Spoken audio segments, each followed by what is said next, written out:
Essa palestra é a mesma que eu dei na semana passada, numa conferência chamada Nodes 2025. É uma conferência que fala, ela foi criada por uma empresa que tem um software chamado Neo4j, NEO4J, mas se lê Neo4j. É uma empresa que é especializada em grafos usando uma linguagem chamada Cypher, Cypher. Cypher é uma linguagem de descrição de grafos e ela está em alta ultimamente. É uma maneira diferente de você representar bancos de dados. Ao invés de você usar bancos de dados no formato planilha do Excel, que tem colunas e linhas, os grafos eles rompem com essa limitação de matriz, em que tudo pode estar conectado com tudo. Então ele é uma visão tridimensional. Então, muito bem. Por que que a gente vai falar sobre isso hoje? Para quem está acostumado com mapas de mapeamento de jornada do cliente, a gente percebe que eles têm várias limitações. Então, vou começar falando aqui sobre o mundo dos sonhos, o mundo perfeito, o mar de rosas. Você faz o mapeamento da jornada, quando você coloca ele na parede, ele já está velho, ele já envelheceu, ele já está com seus dias contados. Porque o mapeamento, lembra, o mapa não é o território, né? O mundo que é mapeado naquele pedaço de papel ou naquele canvas, esse mundo ele não é estático, ele não fica parado esperando, né, que a gente o analise, tire conclusões. Ele é dinâmico, ele é constante, ele é fluido, tá? E isso nos traz algumas lições. Quando os mapeamentos eles não são confiáveis e você constrói sistemas em cima deles, você percebe que você tem problemas, né? Os seus sistemas eles são construídos em cima de uma realidade que não, não está mais acontecendo, ela já envelheceu. Pensa do pessoal que mapeou jornadas antes da pandemia, né? Eu lembro de ter mudado para os Estados Unidos no dia 14 de março de 2020. Tipo, até o dia 14 eu tinha uma visão da realidade que mudou completamente no dia 15 de março, que foi acho que uma segunda-feira, começou o lockdown nos Estados Unidos. Enfim, então pensa a galera que fez pesquisa antes e depois tendo que conviver com os resultados da sua pesquisa. Quando os mapas de jornada eles são defeituosos, eles são insuficientes, eles geram sérios problemas sistêmicos, tem dados que não estão representados ali. O time de compliance que poderia usar os mapas de jornada, eles não conseguem fazer isso. E os times, eles não sabem o que que acontece se você mexer num pedaço da experiência. Se você mexer no início, no meio, no final, quem é afetado? Quais pedaços da empresa são afetados por isso? Então, basicamente, o mapa de jornada, ele tem defeitos, eu não vou ficar falando muito disso hoje, eu vou falar sobre como poderia ser, que seria o futuro, tá? Então, a gente sabe que os mapas de jornada, eles conseguem capturar basicamente uma narrativa da esquerda para a direita, do passado para o futuro, que é uma linha do tempo, em que ele vai mostrando passo a passo, como se fosse uma viagem por onde as pessoas passam, né? E ele descreve isso, é muito raso, é superficial. Então ele basicamente só responde uma pergunta, tá? O que que o usuário ou o cliente ele está experimentando nesse momento? Tirando isso, todo o resto está faltando. Então ele é insuficiente, ele é raso, ele é incompleto. E a gente já vai entender por que quando a gente vê como ele poderia ser, vocês vão perceber rapidamente um mundo muito diferente aqui. Eu apresento para vocês aqui o mapa de jornada do futuro.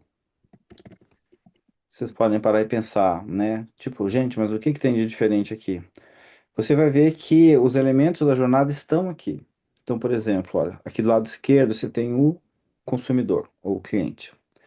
E aí você vê que tem uma setinha escrito aqui, vê ou percebe, e aqui awareness está relacionado com materiais de mídias sociais. Esses materiais de mídias sociais, eles levam para um site, que vai se transformar numa visita ao website.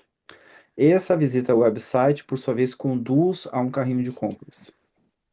Se a gente for seguir pelo outro nível, aqui diz que o cliente, ele não só apenas vê anúncios em redes sociais, mas se você seguir o caminho aqui de baixo, você vai ver que ele completa uma compra, ou purchase.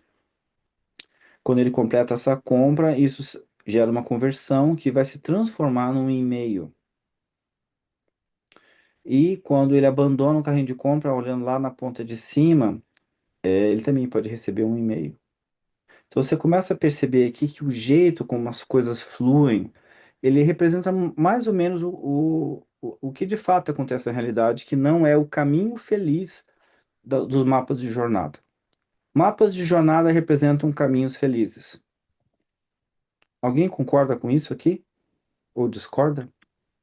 Pode É, levantar a mão e falar aqui. na, na maioria das vezes, sim, né? Ele tende a fazer o caminho feliz se você não se aprofundar tanto, Uhum. né? Sim.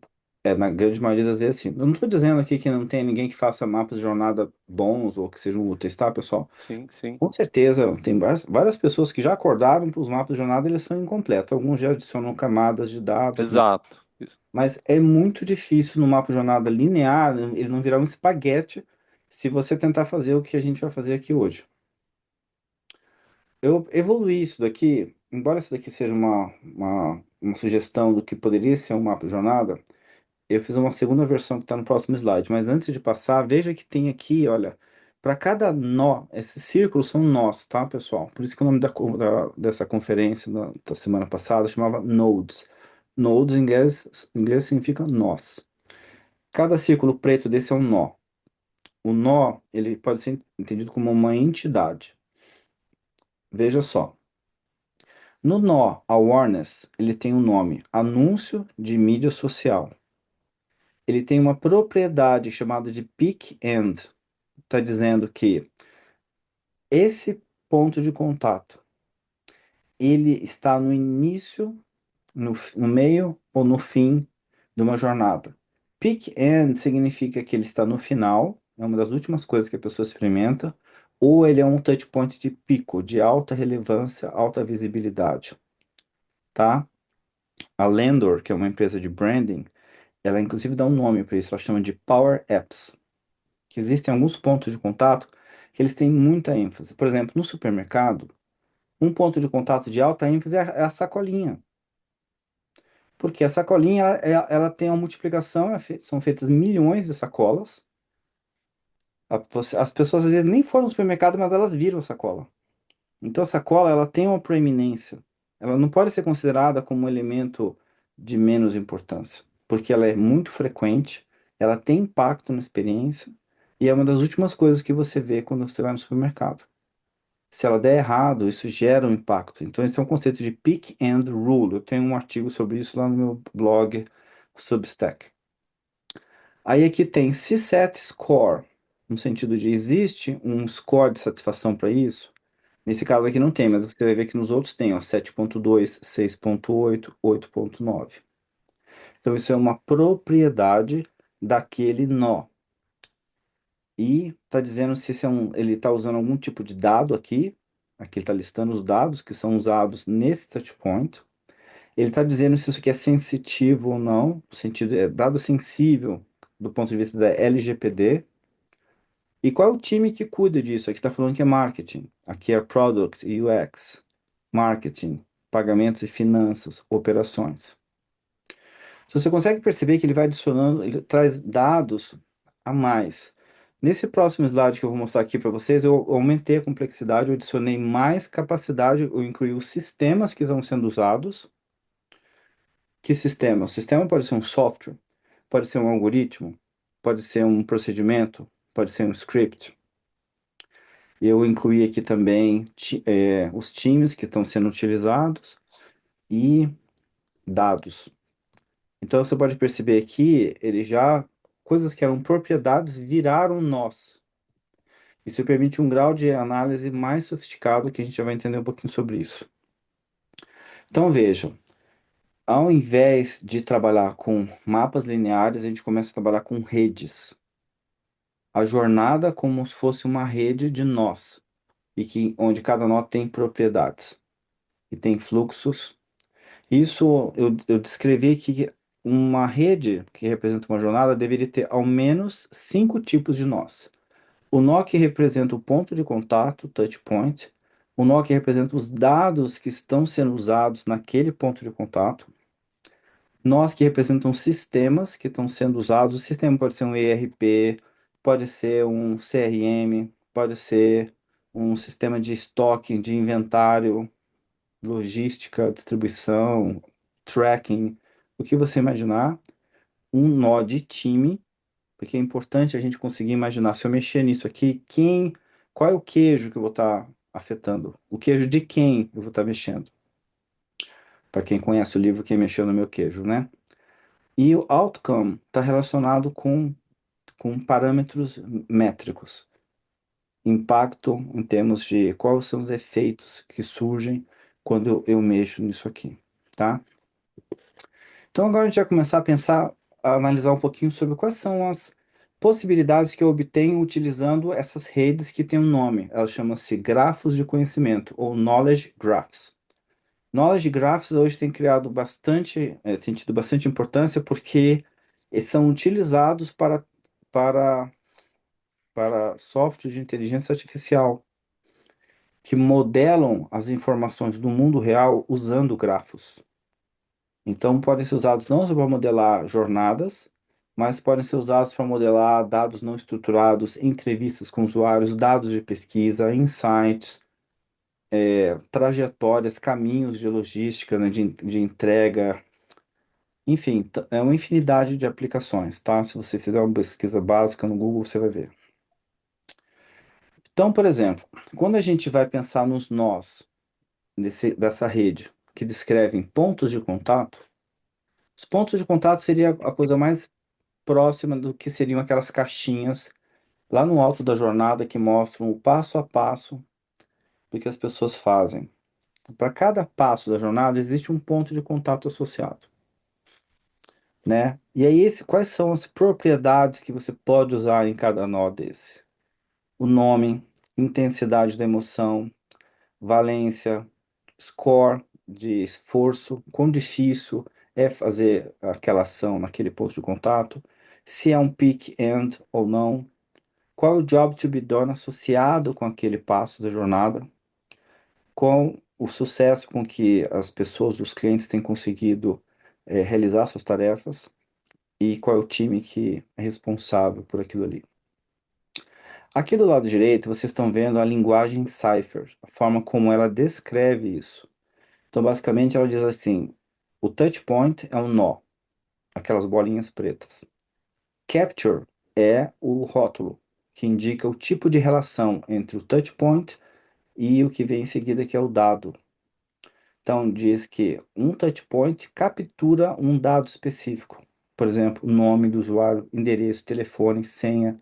Isso são dados capturados, por exemplo, num touch point, que é uma página de login de um site de e-commerce. E aqui embaixo mostra que o touchpoint depende de um sistema, ele pertence a um time, ele afeta um outcome e ele pode levar a um outro touchpoint. Essa é a forma que a linguagem Cypher usa para descrever isso, tá? Então, isso é mais sofisticado do que mapas de jornada convencionais. Aqui eu falo sobre propriedades para dados, que é uma camada de compliance, onde eu posso investigar qual é o nome do dado que existe aqui. Eu posso ver o tipo de dado, se ele é sensível ou não, qual é o status da LGPD, qual é a região em que eu tenho permissão para usar esse dado. Às vezes esse dado, ele pode ficar apenas nos Estados Unidos, ele não pode sair de lá. Isso pode ser uma restrição imposta pela LGPD. Se há algum tipo de consentimento que foi exigido, consentimento para usar aquele dado, como o e-mail da pessoa, para poder enviar comunicados, mensagens, e qual é o time que é dono daquele dado. Muito bem. A outra possibilidade são trabalhar com nós que representam sistemas. Então, no mapeamento de jornada, eu posso ter nós que representam sistemas como CRM, ERP, sistema de estoque. em que aqui eu posso colocar propriedades como qual o nome do sistema, se esse sistema ele está disponível quantos por cento do tempo, pode ser 99,9% ou 70%, 30% do tempo esse sistema ele cai, ele para de funcionar. Eu posso mostrar a região onde aquele sistema ele atua, e aí que eu tenho outras duas métricas que são métricas de rede, tá? Eu vou falar para vocês sobre elas daqui a pouco, que é Betweenness e PageRank. PageRank é a base do Google, quando ele foi criado lá atrás. Propriedades relacionadas com equipe ou time que cuida de elementos que existem na jornada. Times que cuidam do touchpoint, times que cuidam de um dado, times que cuidam do sistema, times que cuidam ah, de outros elementos que existem ali. O que que a gente pode aprender de um grafo de conhecimento? Então, ok, gastei um tempo e energia construindo o grafo, não estou usando mais mapa de jornada. Tá, e o Kiko? O que que eu faço com isso? Basicamente, a gente vai ver algumas informações aqui.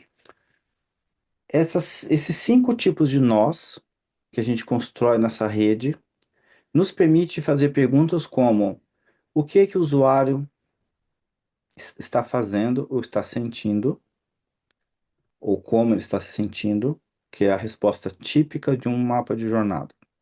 Mas eu vou além. Qual é a informação que está fluindo por aqui? Qual é o sistema que permite que esse passo da jornada exista, ou ele aconteça, ou ele funcione sem fricção? Eu tenho um- uma pergunta que eu posso fazer relacionada: quem é que é dono dessa parte? Se eu mexer nesse sistema, se eu mexer nesse ponto de contato, se eu eliminar esse dado, quem vai ser afetado? E finalmente, por que isso importa? Que ponteiro da organização isso aqui mexe? Mexe em abandono, retenção, em satisfação, em recomendação, mexe em esforço, cancelamentos, etc. Pessoal, vocês estão conseguindo acompanhar até aqui? Tá claro o que eu estou explicando? Maravilhoso. Não vai entender? Então, muito bem. Aqui não tem coisas novas, assim, no sentido de tudo que eu estou falando aqui vocês conhecem. Vocês lidam com sistemas, vocês lidam com dados, vocês lidam com times, vocês lidam com métricas, vocês lidam com experiência. Só que o jeito de você apresentar e agrupar essas informações aqui é diferente. Se eu estou defendendo que em vez de ficar fazendo canvas lá no Miro, com caixinha lado a lado, ou no Figma, o que quer que vocês usem, começarem a se aproximarem do que são grafos.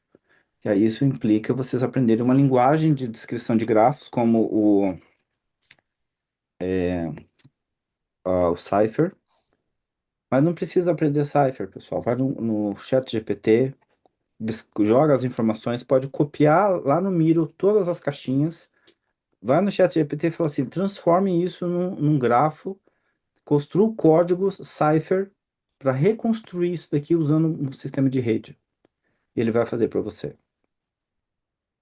Aqueles exemplos que eu mostrei aqui antes, ó, isso aqui eu usei, eu fiz usando o chat GPT. Peguei os dados de um modelo de. Cadê onde que tinham aqui? Mais para frente eu tinha feito. Vou mostrar para vocês aqui, ó. Esse. Isso aqui é a jornada, a mesma jornada que está lá no grafo, ó. Veja ali. Eu descubro o produto, adiciono no carrinho, vou para o checkout, né? ah, Pagamento. Aí eu confirmo a ordem, o pedido e depois as relações pós-pedido, né? Entrega, avaliação, trocas, etc. Esses cinco pontos, ou esses cinco passos da jornada, são os que estão descritos aqui, ó. Eu trouxe eles para cá. Só que você percebe como isso daqui é bem mais profissional, certo? Uhum. Provavelmente está me perguntando, tá, lindo, maravilhoso, mas aí faz isso aqui no braço? Veja, muitas pessoas fazem o mapa de jornada, tem todos esses dados, já estão lá. Ou faz um blueprint. Só que vira aquele sistema de matriz com caixinha, que aquilo não é vivo, ele morre. não é dinâmico. Isso daqui é vivo, porque você pode estar alimentando isso aqui o tempo todo, você pode fazer uma série de inferências em cima disso. Vou dar um exemplo, ó. Veja, aqui existe um conceito chamado Betweenness. Betweenness é um conceito que vem da análise de redes, que é uma área de conhecimento. Eu aprendi a fazer isso daqui usando um outro programa chamado Gephi, Gephi. Gephi é um software de análise de redes. Quem me apresentou esse programa foi um amigo, o Jordan. Fui numa palestra no Cefet, aqui do Paraná. Ele estava fazendo uma análise de rede em cima de tweets do Twitter, para falar sobre polarização. Polarização, partido de esquerda, partido de direita e quem que fica no meio. E ele é um material. Eu fiquei fascinado com aquilo. Tanto que a primeira aula de demonstração que eu dei na SCAD nos Estados Unidos, eu fiz em cima de análise de redes. E essa aula foi a que me garantiu um emprego na SCAD, porque eles nunca tinham visto aquilo na vida. Enfim, aquilo já envelheceu, eu estou trazendo algo novo para vocês. Que é isso aqui é aquilo que eu apresentei na SCAD em 2020, só que agora no contexto da inteligência artificial.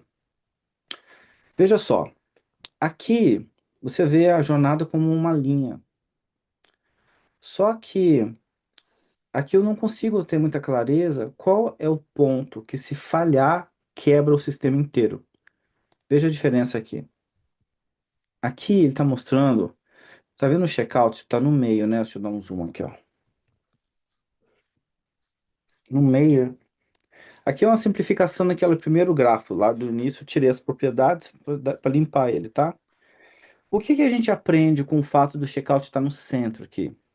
Por isso que vem a expressão betweenness, porque ele está entre duas coisas. O fato do betweenness, do checkout estar no meio, que informação que eu consigo aprender com isso? Alguém consegue pescar aqui? O que que a gente aprende com o fato de algo estar no meio entre outras duas coisas? Seria o grande gol do usuário? Não. Não, Tendo que se é o que der problema, vai impactar em todo o resto, é isso? isso. A gente pode entender, pensa assim, vocês já viram isso acontecer? Sabe quando na empresa tem um fulano que às vezes ele nem é o mais poderoso, mas todo mundo tem que passar por ele? Uhum.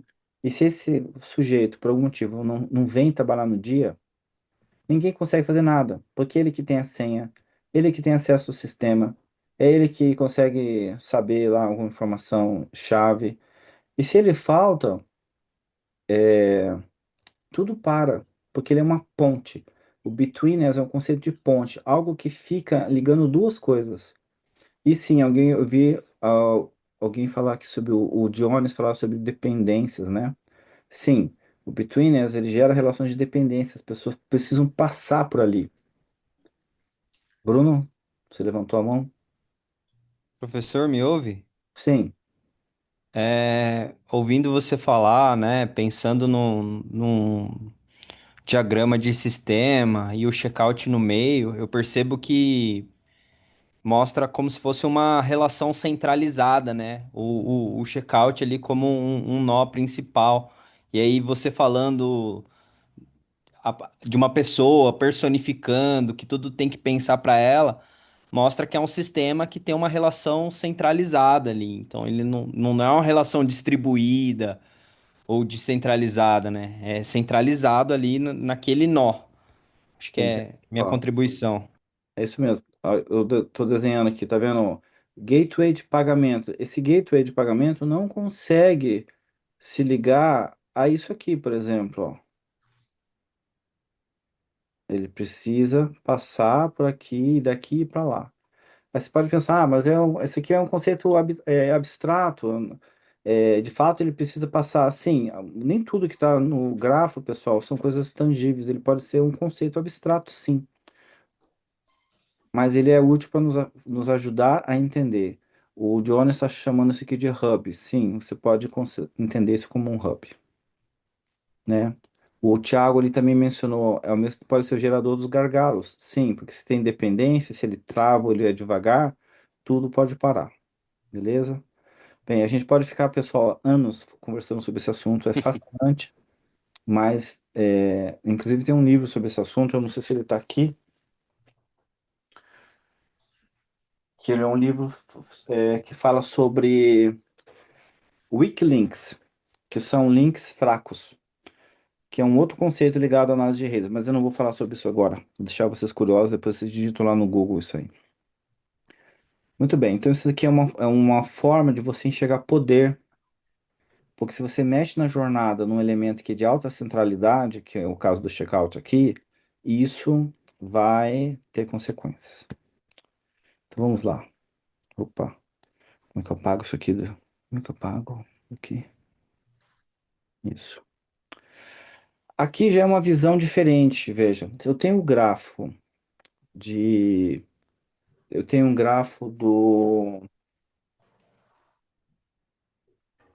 da jornada.